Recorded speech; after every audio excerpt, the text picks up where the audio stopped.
Okay guys, सो शुरू करते हैं हम लोग। सबसे पहले मैं आपको बताता हूँ कि ये दुनिया है कैसी, दिखती कैसी है, और हम इसको समझेंगे कैसे।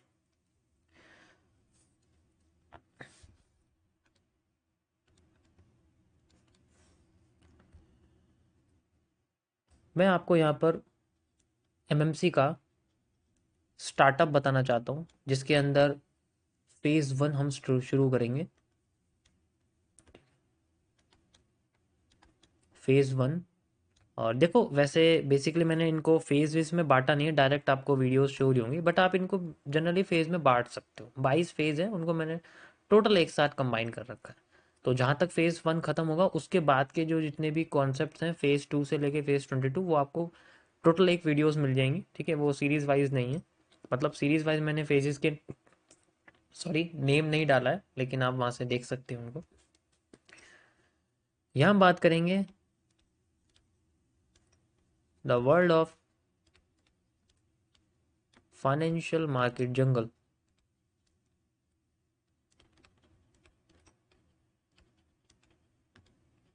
देखो, थोड़ी बहुत स्पेलिंग गलत हो जाए तो उसके लिए माफ़ी है, लेकिन कॉन्सेप्ट आपको बिल्कुल क्लियर दिखेंगे।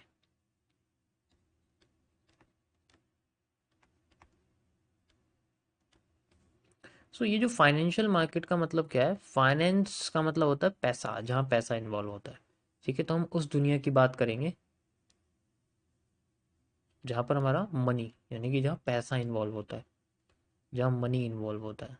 तो मनी इन्वॉल्व होता है तो हम उसको सबसे पहले मनी मार्केट बोलते हैं। मनी मार्केट आपकी एक गैलेक्सी की तरह होती है। गैलेक्सी, ये आपकी एक गैलेक्सी की तरह होती है।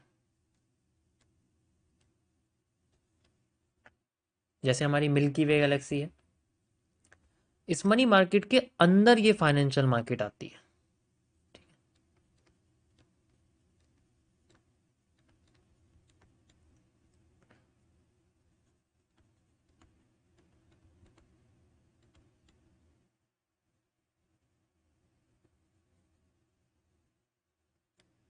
और अब इसको बोलते हैं हम लोग गैलेक्सी, मतलब हमारी मिल्की वे, इसके अंदर कई सारे प्लैनेट्स हैं। ठीक है, उन्हीं प्लैनेट्स में से एक प्लैनेट है अर्थ, यानी कि पृथ्वी, हमारी जो पृथ्वी है, तो हम फाइनेंशियल मार्केट को बोलते हैं अर्थ। इसी तरीके से कई सारी मार्केट है मनी मार्केट में, जैसे बैंकिंग मार्केट, जिसे हम लोग बैंक मार्केट भी बोलते हैं, आप बैंकिंग भी बोल सकते हो उसको। बैंकिंग, बैंकिंग सबसे बड़ी होती है, तो इसलिए मैं इसको बोलता हूँ सन। ठीक है, इसी तरीके से मनी मार्केट में दूसरी मार्केट होती है, जिसे हम लोग बोलते हैं हाउसिंग मार्केट या रियल एस्टेट मार्केट। आप इसको हाउसिंग मार्केट भी कह सकते हैं।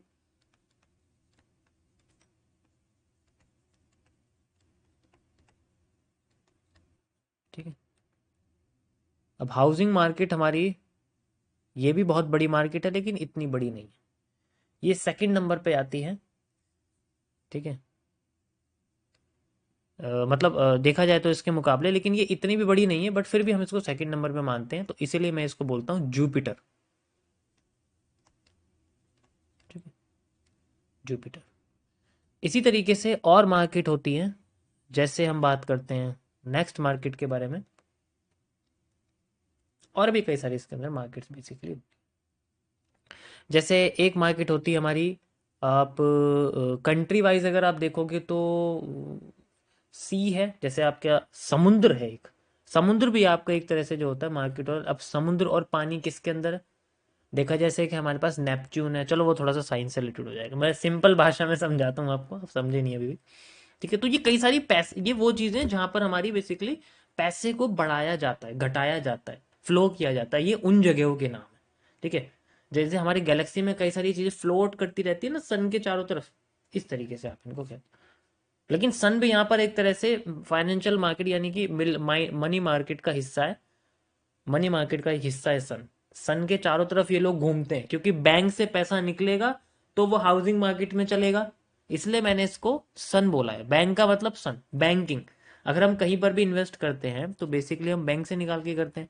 तो इसलिए मैंने बैंक को सन बोला है। सन के चारों तरफ सारी मार्केट घूमती है, जितने प्लैनेट्स हैं उतनी तरह की मार्केट्स होती है। सो इसमें से सबसे जो बड़ी मार्केट है वो फाइनेंशियल मार्केट होती है, जिसे मैंने अर्थ के नाम से बोला है। यहाँ पर आप कह सकते हो जुपिटर जो मैंने बोला है वो बेसिकली गैस का गोला है। वो दिखता बड़ा है लेकिन वो बड़ा है नहीं सरफेस एरिया के हिसाब से। बड़ा हम अर्थ को ही मानेंगे फिलहाल के लिए, आप ये समझो। ठीक है, और भी बहुत सारी मार्केट्स हैं, जिनमें से मैं एक और मार्केट आपके बारे में बात करता हूँ, जिसे हम लोग बोलते हैं ऑयल। जिसे आप ऑयल मार्केट कह सकते हो। ये भी बहुत बड़ी मार्केट है। ठीक है, तो ये ऑयल मार्केट वैसे फाइनेंस में भी आती है, लेकिन इसको अलग से कहते हैं। ये ऑयल मार्केट किसके नाम से है? मार्स के नाम से। ऑयल का मतलब है ईंधन। मार्स आने वाले टाइम में ईंधन की तरह काम कर रहा है। ईंधन मतलब एक लिविंग एरिया, जैसे जैसे कि बड़ी बड़ी कंपनीज, बड़ी बड़ी स्पेस शटल कंपनीज क्या कर रही हैं, मार्स पे जाके जीवन ढूंढ रही हैं, क्योंकि वो इसको ईंधन की तरह यूज कर रहे हैं ताकि इंसान आगे वाले टाइम में वहां रह सके। तो ये ऑयल मार्केट भी अलग होती है। ऑयल यहाँ पर आप कह सकते हो जैसे क्रूड ऑयल है, फॉसिल फ्यूल्स होते हैं, वो सारे होते हैं। फिर मार्स पे जाके भी इन्हीं सब चीज़ों को देखा जाएगा, फिर यहाँ आके बेचा जाएगा, जैसे भी होगा वो आगे। लेकिन ये मार्केट्स में आती है, ये भी मनी मार्केट का एक हिस्सा है। अब इन सभी में से देखो, मैं सभी को पढ़ा सकता हूँ आपको, I know every each and every corner of it. तो इनमें से मैंने अभी तक सिर्फ मैंने बताया कि मैंने एमएमसी को सिर्फ 60% ही रिवील कराए। तो ये बाकी की जो मार्केट्स हैं ये बाकी के 40% में आती हैं। बैंकिंग मार्केट कैसी है, वहाँ पर कैसे यूज़ किया जाता है बैंक्स को, बैंक में कैसे ट्रेड की जाती है। ठीक है, बैंक का अलग सिस्टम होता है। ठीक है, हाउसिंग मार्केट अलग होती है जिसमें रियल एस्टेट्स आती हैं। ऑयल मार्केट अलग होती है जिसमें ऑयल्स आते हैं, क्रूड ऑयल्स आते हैं, और भी अलग तरीके। ये फिजिकल फॉर्म्स ऑफ इन्वेस्टमेंट होती है। हम बात कर रहे हैं यहाँ पर डिजिटल फॉर्म ऑफ इन्वेस्टमेंट की, इसलिए हम उस चीज़ को बोलते हैं फाइनेंशियल मार्केट। ये वो चीज़ जो हमारे सामने एग्जिस्ट नहीं करती है दिखने में, लेकिन सामने होती है। फाइनेंशियल मार्केट में जो अर्थ है, अर्थ के बाद हमारे पास इसमें आप कह सकते हो कि कई सारे पार्ट्स आते हैं। फाइनेंशियल मार्केट में कई सारे पार्ट हैं जहां पर हमें ये दिखते हैं। तो हम इन पार्ट को एज ए कॉन्टिनेंट बोलते हैं। सॉरी, मैं इसको कर्सिव में लिखता हूँ।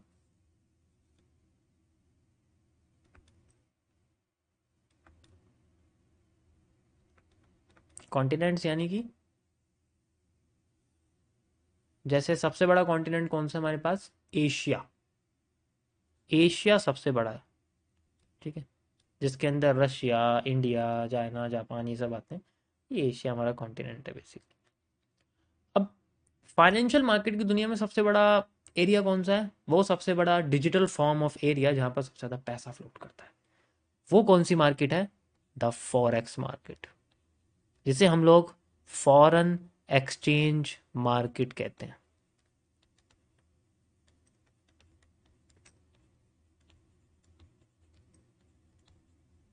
ठीक है, जिसे हम लोग फॉरेक्स मार्केट कहते हैं। ये सबसे बड़ी मार्केट है।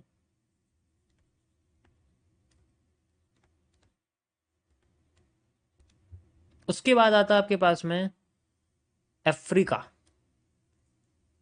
ठीक है, मैं बात करता हूँ अफ्रीका की।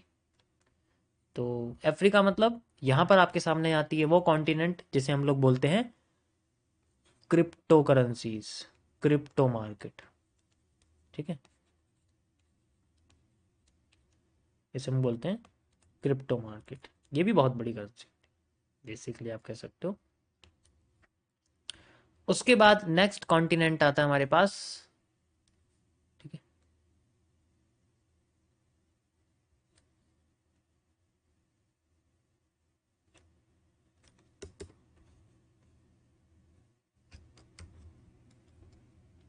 Like south America.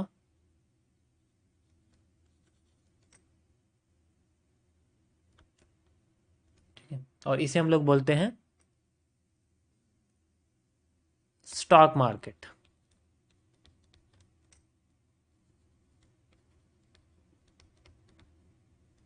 ओके, ये भी बहुत बड़ी है। जैसे अमेरिका बहुत सुपर पावर है, इसकी करेंसी की बहुत वैल्यू, इसलिए मैंने इसको साउथ अमेरिका को स्टॉक मार्केट में बोला। उसके बाद आती है हमारे पास में नेक्स्ट कॉन्टिनेंट जिसे हम लोग बोलते हैं नॉर्थ अमेरिका। यही होते हैं ना, देखो अगर कुछ गलती हो जाए तो माफ करना, बट कॉन्सेप्ट को समझना। हो सकता है कुछ चीज़ें गलत हो जाए, but try to understand the concept, वहाँ आपको समझ में आ जाएगा।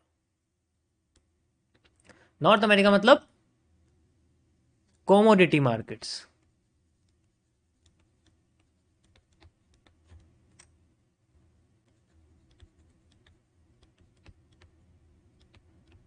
ठीक है। एंड द नेक्स्ट, इससे भी नेक्स्ट आती है हमारे पास,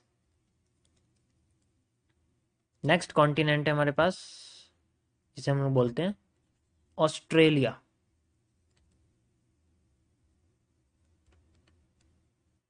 ओके।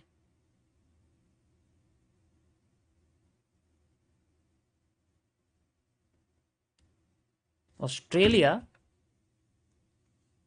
बहुत बड़ा है, छोटा नहीं है ये भी।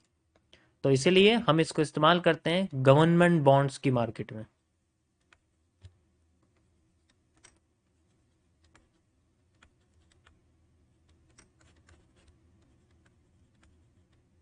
ठीक है। तो ये आपके मेजर मार्केट्स हैं जिनमें हम लोग बात करेंगे, और भी होते हैं लेकिन अभी फिलहाल के लिए आप यही समझिए। जैसे हमारे पास मैं एक और आपको बता सकता हूँ, चलो मैं एक और लास्ट आपको बता देता हूँ, यहाँ पर समझ में आ जाएगा। ठीक है। लास्ट हमारी है यूरोप। ठीक है।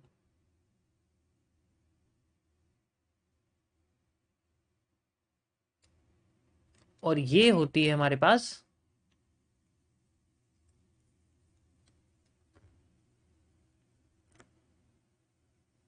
ऑप्शंस, जिन्हें हम लोग ऑप्शन मार्केट बोलते हैं। ये अलग तरह की मार्केट है, इसे भी मैं आपको एक्सप्लेन करूंगा। ठीक है। अब सोचो मैंने इसे यूरोप में क्यों रखा, अभी हर एक चीज़ एक्सप्लेन करूंगा। यहाँ एक एक लेटर लिखा हुआ, स्पेलिंग मिस्टेक में भी हो सकती है, लेकिन एक एक लेटर लिखे हुए के पीछे बहुत बड़े बड़े रीजन हैं। So let start from this. आपको सारे कॉन्टिनेंट पता चल गए। अर्थ के अंदर ये कॉन्टिनेंट है, यानी कि फाइनेंशियल मार्केट के अंदर ये कॉन्टिनेंट है, और इस तरीके से मैंने इनको डिवाइड करा हुआ। अब इन कॉन्टिनेंट्स के अंदर कंट्रीज हैं, इन कॉन्टिनेंट्स के अंदर कंट्रीज हैं जैसे, और इन कंट्रीज के अंदर ही हमारी सारी चीजें यूज होती हैं। जैसे मैं बात करता हूं कॉमोडिटी मार्केट के बारे में, तो इसके अंदर जो कंट्री है, ठीक है, इनके अंदर कंट्रीज आती हैं, जैसे नॉर्थ अमेरिका, और इसके अंदर कंट्रीज आती हैं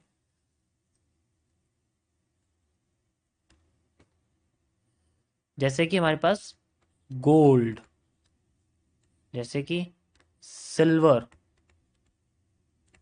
जैसे कि प्लेटिनम। तो ये हमारी सारी कंट्रीज होती हैं।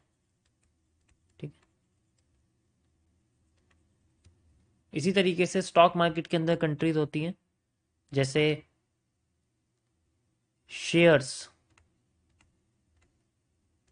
जिसे हम इक्विटी कहते हैं। Okay? जैसे ऑप्शंस, ऑप्शन मार्केट होती है, इनकी अलग होती है। जैसे आईपीओस, इनिशियल पब्लिक ऑफरिंग, ये सारे आपके कंट्रीज हैं। फॉरेक्स मार्केट में, आप स्टॉक मार्केट में एक और चीज ऐड कर सकते हैं अगर करना चाहें, फ्यूचर्स, फ्यूचर्स मार्केट होती है। ठीक है। और भी ऐड करना चाहें और भी कर सकते हैं, लाइक इंडेक्स, इंडिसेस, सिंगल ये प्लूरल है। फॉरेक्स मार्केट में होते हैं जैसे कि आपके पास में स्पॉट, डेरिवेटिव,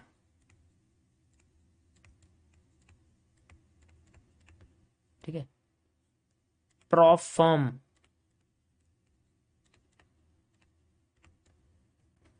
इसी तरीके से क्रिप्टो मार्केट में आपकी होती है, लाइक इनके अंदर भी सेम होता है, इसे भी आप सेम स्पॉट, फ्यूचर्स, इनके अंदर भी फ्यूचर्स होते हैं। ठीक है। फिर आप इसको लेजर भी ऐड कर सकते हो, लेजर वॉलेट बोलते हैं एक तरह से, लेजर क्रिप्टो, इसमें हम फिजिकली स्टोर कर सकते हैं। दूसरा इसके अंदर आता है हमारे पास NFT market, the non fungible token, और भी बहुत सारी होती है। ऑप्शन मार्केट में आपके पास आते हैं OTC market, over the counter market, OTC market special arts के लिए होती है। इसके बाद आते हैं आपके पास में बाइनरी ऑप्शंस।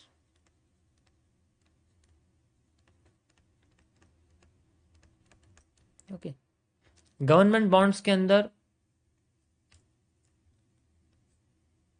कोई भी गवर्नमेंट के प्रोजेक्ट्स हो गए, ठीक है, प्रोजेक्ट्स हो गए, गवर्नमेंटल शेयर्स जो होते हैं, और भी बहुत सारी, ये सारे इनकी कंट्रीज हैं, सबका अपनी अलग अलग दुनिया है, जिन्हें हम लोग कॉन्ट्रैक्ट्स भी बोलते हैं। This is just a replication, जिसे आप बोल सकते हो कि इस तरीके से हमारे सामने ये सारी कंट्रीज हैं, ठीक है। ये फाइनेंशियल मार्केट की कंट्रीज हैं। अब इन कंट्रीज में एक लैंग्वेज बोली जाती है, ठीक है। जैसे अगर हम अमेरिका की बात करें तो वहाँ पर इंग्लिश बोली जाती है सबसे ज़्यादा। साउथ अमेरिका की बात करें तो वहाँ पर आप कह सकते हो कि ज़्यादातर ब्राज़ील है, मैक्सिको है तो वहाँ मैक्सिकम, ब्राज़ीलियन, पुर्तरिको में आप पुर्तगाल कह सकते हो, वहाँ पर भी अलग अलग तरीके की लैंग्वेज हैं। एशिया में हिंदी बोलते हैं, रशियन बोलते हैं, पोर्चुगीज़ बोलते हैं, ठीक है, चाइनीज़ बोलते हैं, जापानीज़, कोरियन आप कह सकते हो, और सिंगापुरियन बोलते हैं। तो यहाँ कई सारी लैंग्वेज यहाँ पर बोली जाती है। थाईलैंड भाषा भी, थाई थाई भाषा भी बोली जाती है। उसके बाद जैसे हमारे पास अफ्रीका है तो यहाँ पर अफ्रीकन लैंग्वेज बोली जाती है। युगांडा है, ठीक है, इजिप्ट है, यहाँ पर इजिप्शियन लैंग्वेज होती है।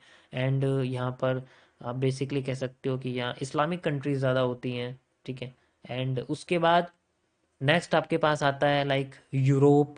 यूरोप में आपकी यूरोपियन लैंग्वेज है, जैसे जर्मनी है, जर्मन है, पोलैंड है, पॉलिश है, ठीक है। इसी तरीके से सब कंट्रीज का अपना अपना लैंग्वेज आप कह सकते हैं। मोनाको है, मोंटे कार्लो है, ठीक है, और रॉसचाइल्ड है, म्यूनिक है, ऑसविच है, बहुत सारी जगह हैं। इन सब में अपने अलग अलग लैंग्वेजेस हैं।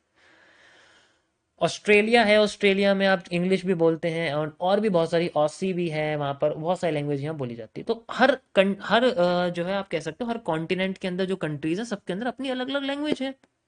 लेकिन एक ऐसी लैंग्वेज है जो बाकी सब में सेम है। जैसे कि मैं बात करता हूँ इंग्लिश की, आप किसी भी जगह पे चले जाओ आपको इंग्लिश तो हर जगह ये होगा कि कोई ना कोई पहचान ही लेगा। कुछ कंट्रीज है जहाँ पर इंग्लिश नहीं बोलते हैं, वहाँ पर भी अपनी निजी लैंग्वेज को ज़्यादा वैल्यू देते हैं। तो लेकिन हमारी मार्केट की दुनिया में इंग्लिश नहीं बोलता कोई भी, यहाँ अलग तरीके की लैंग्वेज चलती है। तो इन सारी मार्केट्स में जो लैंग्वेज है, ठीक है, जितनी भी ये आपकी कंट्रीज हैं, इन सब कंट्रीज में एक लैंग्वेज हम बोलते हैं, ठीक है। जितनी भी ये कंट्रीज हैं बेसिकली, सॉरी,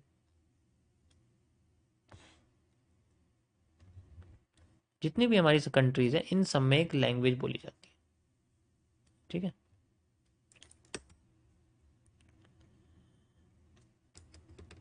और ये लैंग्वेज होती है हमारी, मैं लिख देता हूं यहां पर,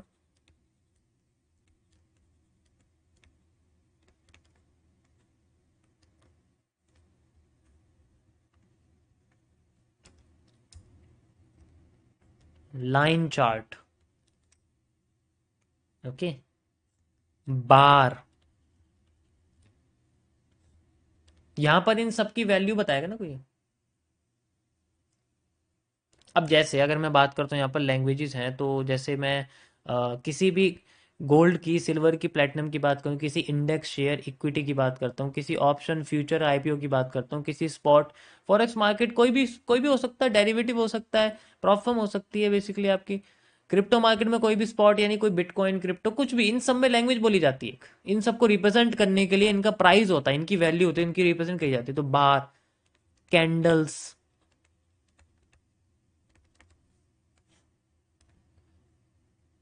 हाइकिनाशी,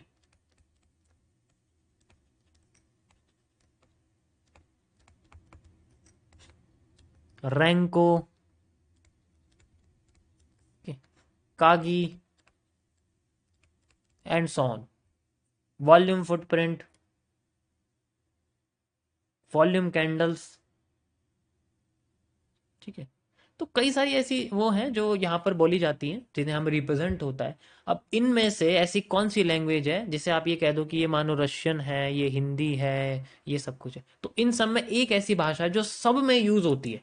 चाहे मैं आपको यहाँ पर किसी भी गोल्ड को दिखाऊं, या फिर मैं किसी भी ओटीसी मार्केट या किसी भी शेयर को दिखाऊं, किसी बाइनरी ऑप्शन को दिखाऊं, तो घूम फिर के आप आओगे इस लैंग्वेज के पास। And this is the English language, this is the English language of अर।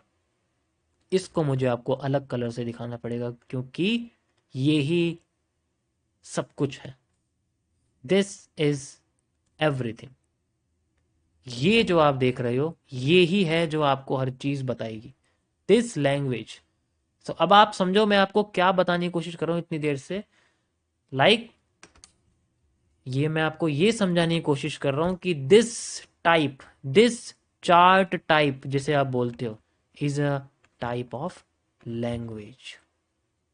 ये एक लैंग्वेज है और इसी लैंग्वेज को हम लोग बोलते हैं इंग्लिश, जो सबसे ज्यादा बोली जाती है।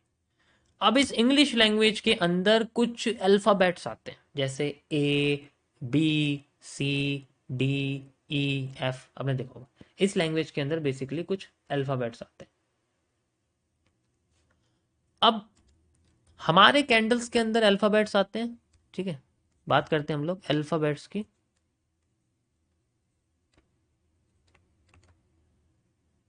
Alphabets, hammer, hammer is alphabet, a single candle is a alphabet. Hanging man, and so on, जितनी भी कैंडल्स हैं, hammer, hanging man, shooting star, marubozu, inverted hammer, spinning top, डॉनबो, doji, dragon fly dojis, anything else, ये जितने भी हैं ये आपके अल्फाबेट्स हैं। Got it. और इन सब में से ए का नाम दिया गया है हैमर को, मैं इसको ए बुलाता हूं। आप बी हैंगिंग मैन को बुला सकते हो लाइक दिस, इसलिए मैंने इनको सीरीज वाइज लिखा हुआ है। नेक्स्ट हम आते हैं, इनसे मिलके बनते हैं, इन अल्फाबेट्स से बेसिकली मिलके क्या बनते हैं, लेटर्स बनते हैं।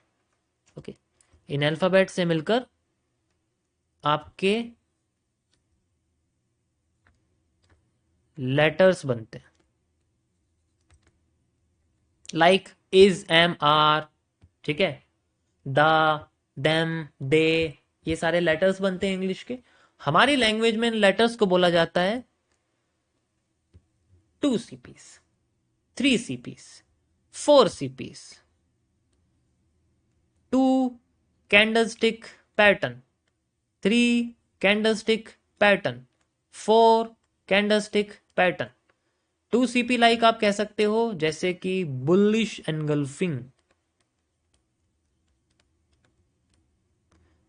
बियरिश एनगल्फिंग,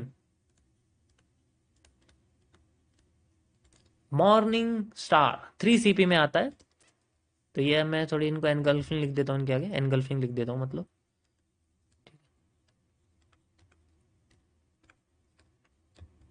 3 CP यानी कि आपके पास मॉर्निंग स्टार। अभी धीरे धीरे करके आप बस इनके नाम ऐसे ही रखो जिनको पता नहीं है। इवनिंग स्टार, रेनिंग स्टार जो मेरा बनाया हुआ है, 4 CP like tree, 4 CP like V, और भी बहुत सारे पैटर्न्स हैं। तो ये सारे आपके स्टार हैं ऐसे। So these are the letters.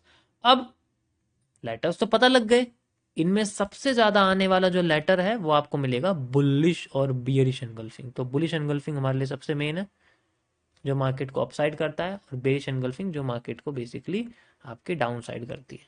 ठीक है, मैं आगे बताऊंगा ये किस तरीके से फॉर्म होगा, A to Z her candles की डिटेल आपको एक्सप्लेन करूंगा यहाँ पर किस तरीके से काम करती है। अब इन लेटर्स से मिलकर अब इन लेटर्स से मिलकर बेसिकली आपके सेंटेंसेस बनते हैं। देखो ये जो मैं आपको समझा रहा हूँ ये मेरी अपनी रिसर्च है, मैं इस तरीके से मार्केट को मैंने डिज़ाइन करा है, मैं इस तरीके से समझता हूँ, इसलिए अच्छे से इसको सुनना। उसके बाद हमारे सामने बनता है सेंटेंसेस। सेंटेंसेस यानी कि सेंटेंसेस यानी कि आसान भाषा में सी सी पीस। अभी चलो मैं और सिंपल कर देता हूँ, chart patterns.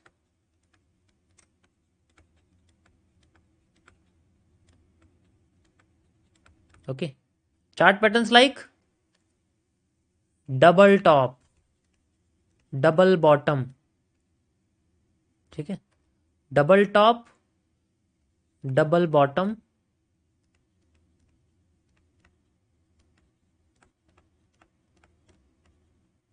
Okay, chart pattern like head and shoulder,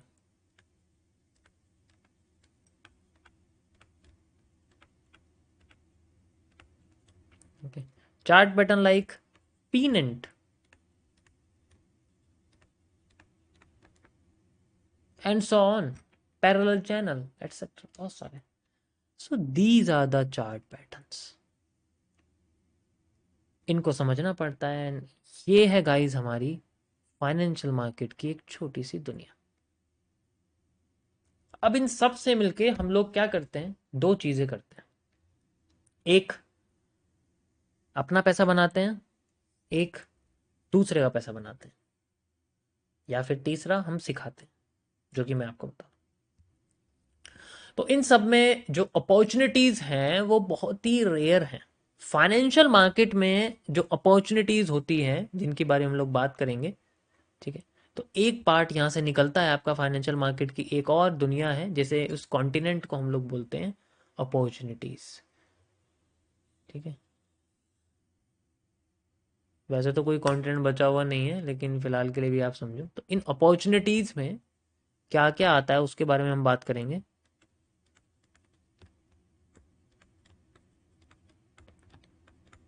opportunities पहले मैं आपको बता देता हूँ कि है क्या, और आप सीखने के लिए हर दुनिया में बस दो एक ही नाम सुनते हो, जो मेरी लिस्ट में सबसे नीचे है, सबसे लास्ट है, trader.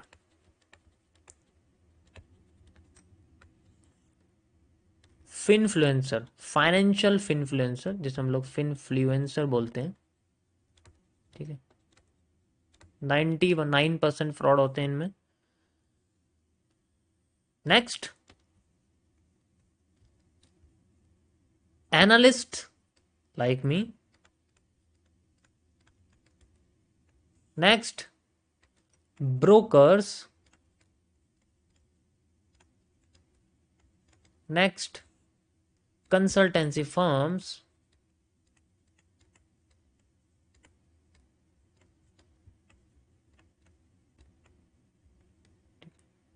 And next, crime investigation.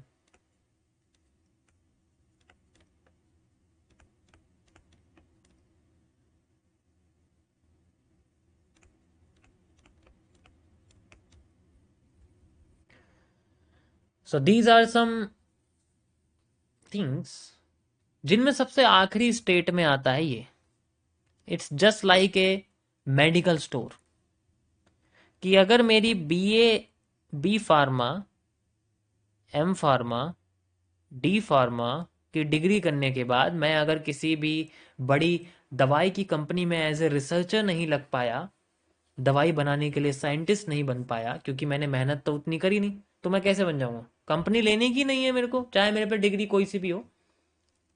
तो घूम फिर के मैं क्या करूंगा, अपनी डिग्री का इस्तेमाल कैसे करूंगा?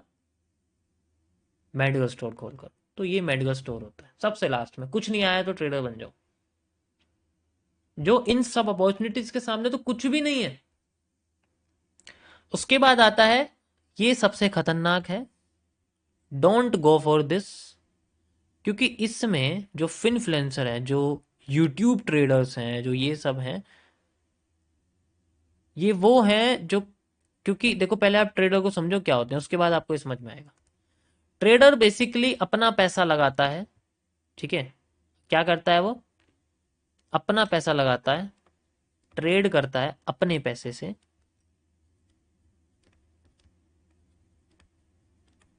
और उसी के अंदर वो प्रॉफिट लॉस बना के अपने पास लाता है, जिसे आप लोग P&L कहते हैं। अपनी पैसा लगा के वो ट्रेडर वापस लाता है। फिनफ्लुएंसर क्या करता है? ये ट्रेड लगवाता है, सिखाता है, भटकाता है, और फिर ये ट्रेडर के पैसे से ट्रेड लगा के उसको P&L देता है, बदले में एक कमीशन लेता है। कमीशन हो सकता है वो बेसिकली आपका ब्रोकर दे देता है, या फिर आप कह सकते हो कि अ, और भी बहुत सारे सोर्स होते हैं इसके। तो फिनफ्लुएंसर का जो बेसिकली जो सबसे ज़्यादा जो इनकम सोर्स होती है वो इस तरीके से निकल के आती है, कमीशन के जरिए आती है। और वो तभी आती है जब वो ट्रेड करवाता है। ट्रेड मतलब जब वो लाइव ट्रेडिंग करवाता है, तभी उसके पास सबसे ज़्यादा रेवेन्यू जनरेट होती है, क्योंकि लोग ट्रेड चलते हैं उससे बहुत ज़्यादा कमीशन आता है। अब यकीन नहीं करोगे, थाउजेंड्स ऑफ डॉलर्स आ जाते हैं अगर स्ट्रीम पर 2-3 हज़ार व्यूज़ आते हैं तो। लेकिन ये ठीक नहीं है, इट्स नॉट लीगल। ये लीगल नहीं है, ये लीगल चीज़ें हैं। तो आज नहीं तो कल वो बंदे फंसते हैं, फिर देश छोड़ के भागते हैं। बहुत हैं, मैं नाम नहीं लूंगा, बहुत लोग हैं, आपको पता भी नहीं है कि why the people are living in Dubai और like any other countries other than India, because यहाँ रह के नहीं कर पाएंगे, उन्हें उन्हें भी पता है। एंड इसके बाद हमारे पास आती है अपॉर्चुनिटी क्राइम इन्वेस्टिगेशन की, जिसको मैं सबसे लास्ट में बताऊंगा आपको, इसलिए मैंने इसको थर्ड नंबर पे लिखा, लेकिन ये लास्ट में। उसके बाद आते हैं आपके पास में एनालिस्ट। इनसे पंगा नहीं लेना कभी भी, बिकॉज ये सिर्फ एक कॉन्सेप्ट का यूज करके मार्केट को सॉल्व नहीं करते। They are the researcher, they are the scientist of the market. They make the market, they make the trend, they make everything. ये रिसर्चर्स होते हैं, इनको अपने रिसर्च से मतलब होती है, आप इनको रिसर्चर कह सकते हो, ठीक है। ये क्या करते हैं? ये मार्केट को एनालाइज करते हैं, चार्ट को एनालाइज करते हैं, और अपने एनालिसिस को एज ए प्रोडक्ट, अपने एनालिसिस को एज ए प्रोडक्ट सेल करते हैं। लाइसेंस्ड हो, अगर ये किसी कंपनी को सेल करते हैं, अगर ये किसी कंपनी को या किसी अननोन पर्सन को सेल करते हैं, तो they need a investment advisor या फिर रिसर्च एनालिस्ट का इन्हें एक लाइसेंस चाहिए होता है, जिसके बाद ही अपना जो एनालिसिस है बेसिकली जो प्रोडक्ट की तरह सेल कर रहे हैं, ठीक है, वो किसी अननोन पर्सन का, जिसे हम क्लाइंट या कस्टमर कहते हैं, उसके लिए चाहिए होता है। बाकी अगर ये क्लाइंट इनका अपना फॉर्मल है तो कोई प्रॉब्लम नहीं। फॉर्मल मतलब अपना कोई फैमिली है या फिर अपना कोई रिश्तेदार है, स्ट्रेंजर नहीं है, तो उसमें लाइसेंस की कोई ज़रूरत नहीं, क्योंकि वो एज ए उनको रिसर्च करके अपने एज ए उनको बेच रहा है, उसमें कोई प्रॉब्लम नहीं है। जनरली मेरा जो वर्क है वो बेसिकली इस साइड ही है, ठीक है। तो ये चीज़ होती है। बाकी एनालिस्ट का और भी काम होता है, अभी आगे बताता हूँ आपको। नेक्स्ट पार्ट में आते हैं आपके पास में one of the most powerful, one of the most lucrative brokers. एक ट्रेडर कभी भी उस एक ट्रेडर कभी भी ट्रेड करने वाले ब्रोकर से ज्यादा अमीर नहीं हो सकता, ठीक है। इस दुनिया में ट्रेडिंग की, इस इंडिया में सबसे ज्यादा जो स्टॉक ब्रोकर होते हैं, ट्रेडर से ज्यादा कमाते हैं हर साल, ठीक है। सो उन्हें कुछ करना नहीं पड़ता, दे जस्ट ऑपरेट ब्रोकर। यहां पर ब्रोकर का काम क्या होता है? ब्रोकर के अंडर ट्रेड लगती हैं, ठीक है। ब्रोकर के अंडर क्या लगती है? ट्रेड्स लगती हैं। एक ट्रेडर ट्रेड्स लगाता है ब्रोकर के अंदर, ठीक है। मैं ट्रेडर को ऐसा नाम दे रहा हूँ, ठीक है। वो अपनी कैपिटल का यूज करता है, वो ब्रोकर में अकाउंट लगा के, ठीक है, अपनी कैपिटल यूज करता है। ब्रोकर क्या करता है? पहले ही या बाद में कमीशन कट कर लेता है, जिसे हम लोग ब्रोकरेज कहते हैं। प्री ट्रेड लगाने से पहले फिक्स होता है वो, ट्रेड लगते ही वो बाद में कट जाता है। यहाँ से ब्रोकर अपना फिक्स रखता है, जो कि उसकी वैल्यू के हिसाब से होता है, जितना वो लगा रहा है, जितना अमाउंट वो इन्वेस्ट कर रहा है, उसके कुछ परसेंट का वो हिस्सा होता है। ब्रोकर इस तरीके से पैसा कमाता है। अब ट्रेडर का प्रॉफिट हो या लॉस हो, इसको इसका कमीशन मिल जाएगा। तो दोनों ही केस में ब्रोकर हमेशा प्रॉफिट में रहता है। This is called the second point. ये मेरी नज़र में सेकंड लार्जेस्ट इनकम सोर्स है फाइनेंशियल मार्केट की दुनिया, जिस लेवल तक पहुंचना इतना आसान नहीं है। You need a very very very high level of connections with the officials, high level of licences. India में करना पॉसिबल नहीं है क्योंकि इतनी ज़्यादा रेगुलेशंस हैं। इंडिया गवर्नमेंट चाहती नहीं है कि कुछ काम करे, पैसे वैसे बनाए लोग, वो चाहते ही नहीं है कि कुछ भी ऐसा काम करें। इसीलिए कुछ कुछ ही ब्रोकर हैं जिनकी मोनोपोली चलती है, जिनका अपना काम चलता है, वही करते हैं, और बहुत मोटा अमाउंट में सरकार को पैसा देना पड़ता है, इसके बाद जाके ही वो टिक रहे। तो ये आसान नहीं है इतना। सेकंड है हमारे पास सबसे बेस्ट, द फर्म्स, जिसे हम लोग कंसल्टेंसी फर्म कहते हैं। कंसल्टेंसी फर्म बेसिकली क्या करती है, ये जो ट्रेड नहीं कर पाते, जिन्हें ट्रेडिंग आती नहीं है, लेकिन जिनके पास पैसा होता है, उन्हें कांटेक्ट करके या फिर लोग कभी कभी इनको डायरेक्ट कांटेक्ट करके इनसे अपने पैसे को ग्रो करवाते हैं। ये ग्रोथ होते हैं, डेवलपर की तरह काम करते हैं। ये कंसल्टेंसी फर्म क्या करती है, ये इसका एक अलग ही दुनिया है इसकी, मैं एक्सप्लेन करता हूँ आपको इनका क्या होता है। कंसल्टेंसी फर्म क्या करती है, रीच करती है कस्टमर्स को जिनके पास बेसिकली पैसा होता है। ठीक है, तो कुछ कस्टमर्स होते हैं ना, आप हाई टिकट क्लाइंट बोलते हैं, हमारे तुम्हारे पास कभी नहीं आएंगे भाई, हम तो जो हाई टिकट क्लाइंट्स होते हैं उनको रीच करती है। ठीक है, रीच करने के बाद इनको, जब ये क्लाइंट सक्सेसफुली मान जाता है, तो इनका जो अमाउंट होता है, इनका अमाउंट ट्रांसफर किया जाता है एक ब्रोकर के पास, जो कि मैंने ऊपर आपको बता दिया है। एक ब्रोकर के अंदर इनका अमाउंट ट्रांसफर किया जाता है, और फिर बाद में ये क्या करते हैं, ये फिर बाद में ब्रोकर के बाद एक एनालिस्ट की हेल्प लेते हैं चार्ट को सॉल्व करने के लिए। ठीक है, चार्ट को सॉल्व करने के लिए एनालिस्ट की हेल्प लेते हैं, और फिर बाद में जब इन एनालिसिस ऐसे प्रोडक्ट मिल जाता है, ये एनालिस्ट को अपना पेमेंट कर देते हैं।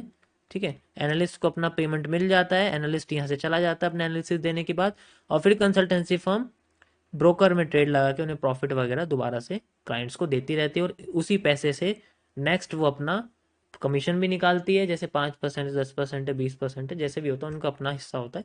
इस तरीके से पूरा का पूरा हिस्सा, तो इस कंसल्टेंसी फर्म कनेक्शन की तरह काम करती है, और ये बेस्ट होती है।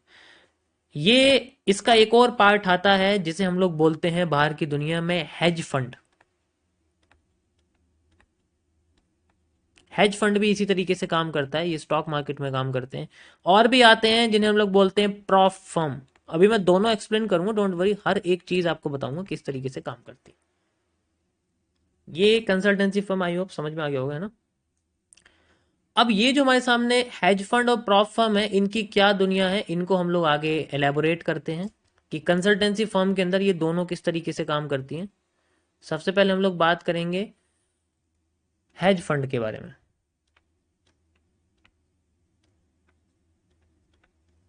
Hedge funds, hedge funds basically सबसे ज़्यादा प्रॉफिटेबल्स होते हैं, क्योंकि इनके पास दुनिया की बेस्ट एनालिस्ट होते हैं, one of the best analyst होते हैं, बहुत एक्यूरेट काम करते हैं, इसीलिए इनका प्रॉफिट भी बहुत अच्छा खासा आता है। और हेज फंड्स ऐसे किसी के भी पैसे मैनेज नहीं करते। जैसे कि मैं आपको बता सकता हूँ एग्जांपल के लिए, ब्लैक रॉक आप जानते होंगे, ब्लैक रॉक हेज फंड ही है एक तरह का, जो दुनिया के मैक्सिमम कंपनीज का जो शेयर्स होते हैं उनको, क्योंकि कंपनीज नहीं चाहती कि उनके शेयर्स को वो खुद हैंडल करें, क्योंकि उन्हें प्रॉब्लम्स आती हैं, इसलिए वो क्या करते हैं, किसी और फंड मैनेजमेंट को दे देते हैं, जिससे उनके रिस्क एक्सपोजर भी कम हो जाता है, उन्हें मैनेजमेंट भी मिल जाता है, साथ ही साथ उन्हें स्ट्रेटजीज भी मिलती हैं जो खुद ही हेज फंड इंप्लीमेंट करके उन्हें बेस्ट प्रॉफिट पर ईयर का, पर क्वार्टर का, पर 5 ईयर्स का निकाल के देता है। तो इसलिए ज़्यादातर क्या करते हैं, हेज फंड्स में लेते हैं। लेकिन हेज फंड्स के बाद इतनी पावर नहीं है कि वो बिना किसी कंपनी की परमिशन के उनके शेयर्स का पैसा किसी और शेयर्स में लगा दे। वो उन्हीं के शेयर्स को यूज़ कर सकता है, उन्हीं के शेयर्स को है वो कर सकता है, फ्लेज कर सकता है, लेकिन वो पैसा अलग से नहीं लगा सकता, वो अपना ही पैसा लगाएगा जो उसे कमीशन मिलेगा। तो इसलिए जस्ट लाइक ब्लैक रॉक है, ये सब है, ये बेसिकली मैनेजमेंट्स होते हैं, इनका इनके पास इतनी पावर नहीं है कि ये मार्केट को हिला देंगे, ये कर देंगे, वो कर देंगे, जस्ट लाइक नॉर्मल सबके पास होता है वैसा, क्योंकि ये किसी भी कंपनी के शेयर को लिक्विडेट करके उसका पैसा किसी और जगह पे नहीं लगा सकते। उन्हें वो रखना पड़ेगा, उन्हें मैनेज करना पड़ेगा, उनका काम सिर्फ मैनेज करना होता है, उनको स्ट्रेटेजीज के हिसाब से ग्रो करना होता है कि कैसे कैसे फंडिंग्स लेनी चाहिए कंपनी को, कैसे कैसे चीज़ें बढ़ानी चाहिए, क्या प्रोडक्शन बढ़ानी चाहिए, ग्रोथ कैसे करनी है ओवरऑल, तो वो हेज फंड काम करती है। हिस्ट्री कहती है, हिस्टोरिकल डेटा ये कहता है कि जो कंपनीज हेज फंड्स के साथ अपने शेयर्स को मैनेज करवाती हैं वो कभी भी बैंकरप्ट नहीं होती हैं। ठीक है, तो ये हेज फंड की दुनिया है। यहाँ पर बेसिकली, यहाँ पर आप कह सकते हो कि मिनिमम इन्वेस्टमेंट वैसे देखा जाए तो ज़्यादातर हेज फंड $10 मिलियन लेते हैं एज ए लिक्विड फंड्स में, और इसके बाद इसको अपने मन चाहे एसेट्स में जो है कस्टमर्स के, ठीक है, एक पार्ट होता है जो सिर्फ क्लाइंट्स के लिए होता है, ये क्लाइंट बेस्ड सिस्टम होता है, ठीक है, जिसे हम लोग CBS बोलते हैं, क्लाइंट बेस्ड सिस्टम, जिसके अंदर क्लाइंट्स का लिक्विड फंड यूज किया जाता है और फिर बाद में उस पैसे को ग्रो करके वो निकाल के देते हैं। जैसे अभी तक की सबसे ज़्यादा जो हेज फंड्स में परसेंटेज निकलती है पर ईयर की, वो 60% से ज़्यादा नहीं निकला है आज तक। मैं नाम नहीं लूँगा, जस्ट आप समझिए कि ये है, ठीक है, आप गूगल पे डालेंगे तो आपको नाम वाम वगैरह आ जाएगा।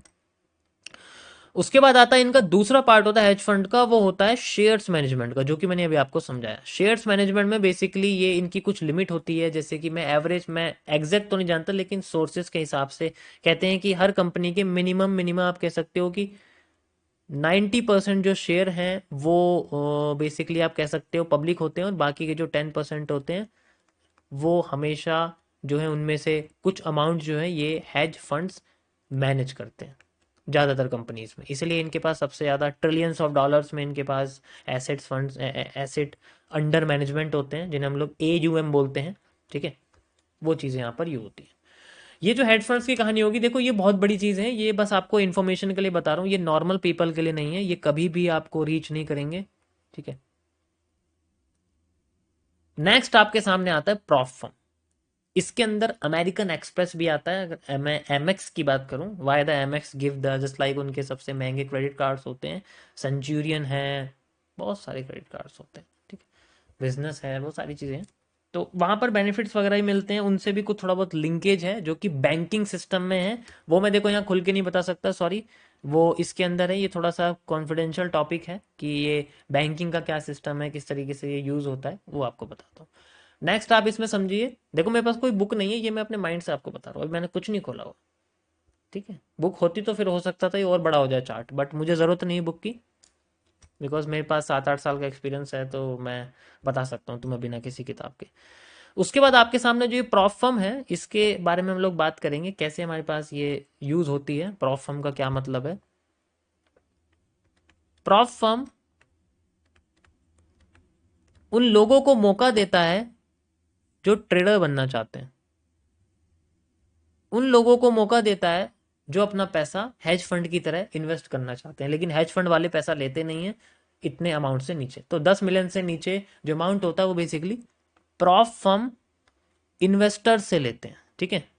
लेस देन $10 मिलियन जो हेज फंड्स होते हैं, ठीक है, वो नहीं ले पाते हैं तो प्रॉप फर्म लेते हैं, ये इन्वेस्टर प्रोग्राम होता है, या इन्वेस्टर्स से लिए जाते हैं। जैसे कि अगर मेरे पास पैसा है तो मैं यहाँ पर इन्वेस्टर्स को, प्रॉप फर्म को दूंगा, ये पैसा आगे $10 मिलियन एक चैलेंज के जरिए बाकी के नॉर्मल जनता को दिया जाता है, चैलेंज के जरिए। चैलेंज एक फीस रिलेटेड होता है, इसके अंदर फीस रखी जाती है, उस फीस को पे करने के बाद एक डेमो अकाउंट दिया जाता है जिसमें एक नॉर्मल सा ट्रेडर ट्रेड करके उस चैलेंज को पास करके वो अमाउंट ले सकता है, और ये अमाउंट इन्हीं लोगों का होता है, और ये इसमें से जो भी ट्रेड करता है, जो भी ट्रेडर ट्रेड करता है, जस्ट लाइक मैं आपको एग्जांपल बताता हूँ, इसे हम लोग बोलते हैं फंडेड प्रोग्राम, फंडेड फर्म इनको बोला जाता है, ये फंड करती है चैलेंज से, ट्रेडर फंड हो जाता है अगर वो चैलेंज को सक्सेसफुली पास कर लेता है तो वो फंड हो जाता है। जैसे एग्जांपल के लिए मैं आपसे बोलता हूँ कि यहाँ पर मैंने $100K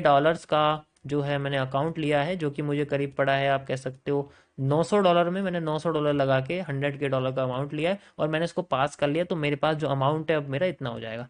अब जब भी मैं इसमें प्रॉफिट करूंगा तो प्रॉफिट का जो कुछ हिस्सा होगा उसमें से हो सकता है 80% मुझे मिले, और बाकी का जो 20% है वो प्रॉप फर्म के पास चला जाता है।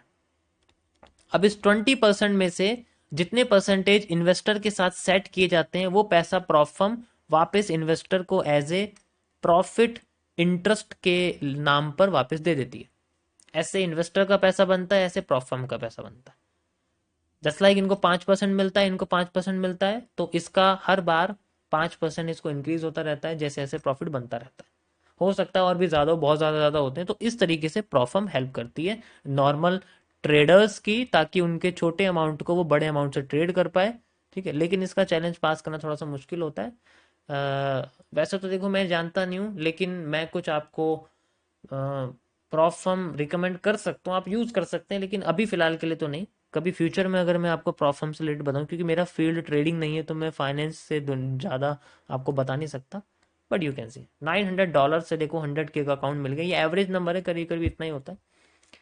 तो ये सारी दुनिया हमारी जो है अपॉर्चुनिटीज से भरी हुई है। अब डिपेंड करता है हम अपॉर्चुनिटीज कौन सी यूज कर रहे हैं। फिर बाद में हमें यहाँ पर पता लगेगा कि जिस अपॉर्चुनिटीज में सबसे ज्यादा पैसा है वो अपॉर्चुनिटीज शुरुआती टाइम में बहुत समय लेती है, लेकिन बाद में लाइफ बहुत स्मूथ कर देती है। जैसे मैं एक ब्रोकर को बनाता हूं, तो मुझे पता नहीं किस किस जगह पे चक्कर काटने पड़ेंगे, किस किस संस्थाओं में घूमना पड़ेगा, किस किस गवर्नमेंट ऑफिसेज में घूमना पड़ेगा, हर कंट्रीज में जाके लाइसेंस लेना पड़ेगा जिस कंट्री में मैं ले जाना चाहता हूँ। तो मुझे थोड़ी प्रॉब्लम शुरुआत में हो सकती है, लेकिन बाद में अगर वो ब्रोकर एकदम से बूम कर गया, मैंने उसे अच्छा बनाया, उसका कमीशन अच्छा करा, तो यू कैन सी कि फिर तो वो $1 बिलियन का बिजनेस होता है, बहुत बड़ा बिजनेस बनता है, क्योंकि इतना आसान नहीं है इसको बनाना, इन्वेस्टमेंट भी चाहिए होती है इसके लिए। तो उसके बाद कंसल्टेंसी फर्म्स है, ये भी उसी तरीके से। तो ये जितनी बड़ी बड़ी चीजें हैं, इनमें काम भी बड़े बड़े शुरुआत में करने पड़ते हैं, लेकिन बाद में इनमें पैसा बहुत ही बड़े अमाउंट पे बनता है। ओके, तो मैं देखो, मैं पर्सनली ये बोलूंगा कि ट्रेडर एक बहुत छोटी सी चीज है, ये कुछ भी नहीं है इन लोगों के सामने। So just go from the analyst side, just just like मैं एनालिस्ट हूँ, आप एनालिस्ट की साइड से जा सकते हैं और कोशिश करो इन जैसों की तरह बनने की। ठीक है, पैसा इनमें ही है सबसे ज्यादा, इनमें कुछ नहीं है। ये 5-10 लाख दिन का प्रॉफिट आपको दिखा रहे हैं, it's just nothing from them. यहाँ मिनटों में इतना कमीशन बनता है ब्रोकर्स का, कंसल्टेंसी फर्म का। और एक कंसल्टेंसी फर्म चलाना इतना आसान भी नहीं होता, मेहनत चाहिए हर चीज में। बट यू नो, नॉलेज हर चीज की होनी चाहिए, ताकि मैं उसके अलावा भी और भी बहुत सारी चीजें यूज कर सकूं। AUM सबसे इंपॉर्टेंट है, एसेट अंडर मैनेजमेंट, जो कि ये लोग करते हैं। लाइसेंस चाहिए होता है, वो चाहिए होता है, वो चाहिए, ठीक है। कनेक्शन अगर क्रिएट कर दिए जाए तो प्रॉफर्म जैसी भी चीजें जो है ग्रो कर जाती हैं। आप खुद देख सकते हैं, यहाँ पर इन्वेस्टर का पैसा है, ट्रेडर अपना पैसा नहीं लगा रहा ज्यादा, वो अपने छोटा पैसा लेके बड़ा अमाउंट यहाँ पर गैदर करने की कोशिश कर रहा है, इस तरीके से। अब समस्या ये है कि हेज फंड है, प्रॉप फर्म है, ब्रोकर है, कंसल्टेंसी फर्म है, फिनफ्लुएंसर है, इन सब ने अगर किसी ने भी घपलेबाजी करने की कोशिश करी, तब आता है हमारा सबसे लास्ट ओपिनियन, जिसे हम लोग बोलते हैं the red zone, crime investigation. आप क्राइम इन्वेस्टिगेटर भी बन सकते हैं अगर आपको क्राइम की दुनिया से, फाइनेंस की, फाइनेंशियल क्राइम जिसे हम लोग बोलते हैं, ठीक है, फाइनेंशियल क्राइम जिसे हम लोग स्कैम बोला जाता है, फाइनेंस की दुनिया में जो चोरी होती है उसे स्कैम बोला जाता है। तो आप स्कैम पकड़ने वाले एक इन्वेस्टिगेटर भी बन सकते हैं। ठीक है, देखो मैं ये सब चीज़ इसलिए आराम से बता रहा हूँ, क्योंकि भाई मैं तो कोई स्कैम करता नहीं हूँ। ठीक है, आई एम जस्ट एजुकेटिंग। मैं कोई लाइव ट्रेड नहीं देता, मैं कोई लाइव सिग्नल नहीं देता, तो मुझे तो कोई प्रॉब्लम नहीं है। हाँ, ये चीजें आपको वो नहीं बताएंगे जो खुद गलत कर रहे हैं, क्योंकि उन्हें भी पता है कि हमारे पास पैसा इसी तरीके से सबसे ज्यादा है, तो वो तो नहीं बताएंगे आपको। But I will tell you, this is also a best way. यहाँ आपको वैल्यू बहुत मिलेगी, पैसा कह सकता हूँ थोड़ा सा कम हो, लेकिन वैल्यू बहुत मिलती है। और फिर गवर्नमेंट बॉडी है तो भाई, आजकल तो गमलों में से नोट निकल रहे हैं, तो क्या बोलें अब। So this is your financial markets jungle, जिनमें से मैंने आपको इसके बारे में बताया। बैंकिंग, हाउसिंग और ऑयल मार्केट के बारे में आपको नहीं बता सकता, क्योंकि वो हमारे आपके MMC के अंदर नहीं आते हैं। Got it. तो ये था गाइस आपका आज का फाइनेंशियल मार्केट का टॉपिक। आई होप आप लोगों को समझ में आया होगा। नेक्स्ट हम आगे की बात करेंगे, शुरू करते हैं हम लोग कल से कि CCPs कैसे होते हैं, और भी सारे फेजेस के बारे में। This course is sponsored by the course मानिया वेबसाइट। गूगल पे आपको सर्च करना है thecoursemania.com, स्पेलिंग सही टाइप करना है thecoursemania.com। उसके बाद आपको सर्च कर देना है। सर्च करने के बाद कुछ ऐसा इंटरफेस आएगा, ये ओरिजिनल वेबसाइट है। यहाँ पे आपको हर टाइप के कोर्सेज मिल जाएंगे बहुत ही चीप प्राइस में। आप नीचे स्क्रॉल करके सब चेक कर सकते हैं। मेनली हम 3 टाइप के कोर्सेज प्रोवाइड करते हैं, स्टॉक मार्केट, फॉरेक्स और डिजिटल मार्केटिंग। आपको कोर्सेज का अलग अलग कैटेगरी मिल जाएगा, जैसे stock market, forex, digital marketing, Tamil courses, price action, gun courses, option trading, equity, book astro trading. आप कोर्स रिक्वेस्ट भी कर सकते हैं अगर आपको कोई कोर्स ना मिले, और आप कोर्स एक्सचेंज भी हमसे कर सकते हैं अगर आपके पास कोई अनलिंक्ड कोर्स हो जो और कहीं ना हो। और अगर आपके पास लॉगिन भी है तो आप लॉगिन भी दे सकते हो। विदाउट वाटरमार्क हम वीडियोस डाउनलोड कर देंगे और आपको उसमें कोई भी वाटरमार्क नहीं आएगा। उसके बाद आप नीचे आप पूरा चेक कर सकते हैं कोर्सेज़ का लिस्ट। ब्राउज़ ऑल पे आप क्लिक करेंगे तो आपको पूरा कोर्सेज़ शो हो जाएगा, जितने भी कोर्सेज़ हैं वेबसाइट पे। इधर आप आने के बाद आप नीचे भी स्क्रॉल कर सकते हैं। अगर आपको कोई कोर्स बाय करना है तो उसके लिए आपको कोर्स पर क्लिक करना है। क्लिक करते ही ओपन हो जाएगा। आप नीचे स्क्रॉल करोगे तो आपको कोर्स का डिस्क्रिप्शन भी मिल जाएगा। आपको ऐड टू कार्ट करना है जो भी कोर्स बाय करना है। ऐड टू कार्ट करने के बाद क्वांटिटी आपको एक 1 ही रखना है। उसके बाद आपको चेकआउट पे क्लिक कर देना है। चेकआउट पे क्लिक करने के बाद ऐसा इंटरफेस शो होगा। यहाँ पे आप अगर पेपल और क्रिप्टो से पेमेंट करना चाहते हैं तो आप हमें टेलीग्राम पे मैसेज कर सकते हैं। आपको अपना नेम डालना है और ईमेल एड्रेस डाल देना है, और आप थोड़ा सा नीचे स्क्रॉल करोगे तो आपको एक कूपन कोड का ऑप्शन आ जाएगा। यहाँ जैसे अभी सेव 10 कूपन कोड चल रहा है, 10% का डिस्काउंट एवरी कोर्सेज पे मिल जाएगा आपको। आपको कूपन कोड टाइप करने के बाद अप्लाई कूपन कोड पे क्लिक कर देना है। अगर आपको कोई भी इशू आ रहा है तो आप हमें टेलीग्राम और ईमेल पे मैसेज कर सकते हैं। टेलीग्राम पे हम ज़्यादा एक्टिव रहते हैं, ईमेल पे थोड़ा कम एक्टिव रहते हैं, तो आप हमें टेलीग्राम पे मैसेज कर सकते हैं इंस्टेंट रिप्लाई के लिए। और उसके बाद आपको एग्रीमेंट टर्म एंड कंडीशन पे क्लिक करने के बाद आपको प्लेस ऑर्डर पे क्लिक कर देना है। प्लेस ऑर्डर पे क्लिक करने के बाद आपको ऐसा कुछ इंटरफेस आएगा। यहाँ पर आप फ़ोनपे, गूगल पे, Paytm, UPI ID, visa, master card, net banking, आप हर टाइप के पेमेंट ऑप्शन अवेलेबल हैं। अगर आपको कोई डाउट होगा तो आप हमारे टेलीग्राम पे मैसेज कर सकते हैं। वेबसाइट पे आपको कॉन्टैक्ट अस करके आएगा, वहाँ पे आप क्लिक करोगे तो हमारा टेलीग्राम आईडी आ जाएगा, आप वहाँ से हमें मैसेज कर सकते हो। पेमेंट करने के बाद आपका ऑर्डर प्लेस हो जाएगा। हम पेमेंट वेरीफाई करके आपको थोड़ी देर में आपके ईमेल एड्रेस पर डाउनलोड लिंक सेंड कर देंगे। और अगर आपको इंस्टेंट एक्सेस चाहिए कोई भी कोर्स का पेमेंट करने के बाद तो आप हमें टेलीग्राम पे मैसेज कर सकते हैं।